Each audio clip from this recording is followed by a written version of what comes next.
So it's really interesting about that as making the switch from being on the operator side to being a company that's in the design and build space, because you hear about this in other kind of industries from time to time. Early on in my career, I worked on doing IT support on Wall Street, and you hear every once in a while people making the switch from the sell side to the buy side.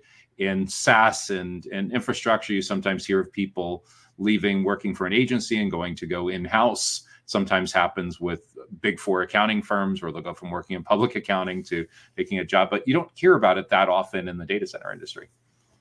Yeah, it's very interesting that you mentioned that. It's all about the market dynamics, right? I mean, if we, people for a long time there was no major shift in data center space. You have been in this space for long enough, so you know this too. When I started my career in the data center exclusive around like 2008, 2010 timeframe, it was colocation, and pretty much people were trying space and power. That's the core to sell, and that's pretty much what we marketers promoted: space, power, network cooling. That's what and there's only so much room for you to be kind of do innovative things in that space. Yes, we at the company that I used to work, NTT, back then, we had several patents on our electrical infrastructure with 2n+2. That means it's kind of, we offered double the redundancy you need for your data center, right? So if power feed goes off, the other picks up. That fails, something else picks up. So twice as much redundancy as you wanted.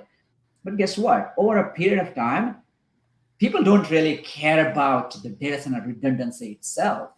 People think that's an overhead. Why should I pay so much for those super sophisticated redundancy infrastructure where my applications can take care of themselves with failovers setups, right? So if my application fails here, it can move to another, and end users won't even realize it. So that's a kind of a major shift.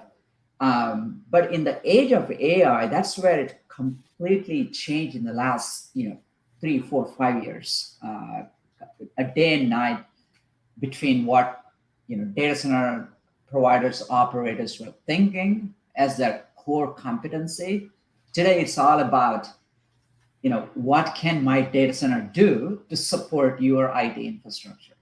And our end users are talking about the GPUs and the HPC and the high density deployments. And on the other side, the cloud providers are talking about, I need more space, and I'm gonna adapt this new generation, GPU as a service, right? In the cloud space. So everybody is jumping onto those bandwagons.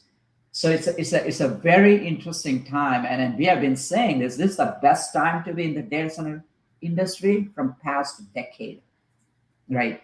Every year we had to repeat that this is the best time to, because it's growing so rapidly, and companies like Compu Dynamics, which is the integral part of this whole growth, is growing exponentially. It's good for everybody. It's good for people who work in this industry. It's good for the end users. It's good for the community. That's the best part. I don't want to deviate too much into what this industry is contributing to the human life and our everyday life, the communities where we live and enjoy our lives. But it's a big part of it. And what's super fascinating about that is around the time I started hanging around in this space in the early 2010s, I saw a lot of managed service providers facing commoditization and struggling to reinvent themselves as the world was moving from on-premise and client server to SaaS and public cloud. And around that time, probably by the mid-2010s, I saw a lot of the hosting companies becoming commoditized. I see a little bit of that going on with a lot of legacy single location colocation operators that haven't upgraded and haven't really tried to figure out how they're going to fit into this GPU-centric, much more high density world.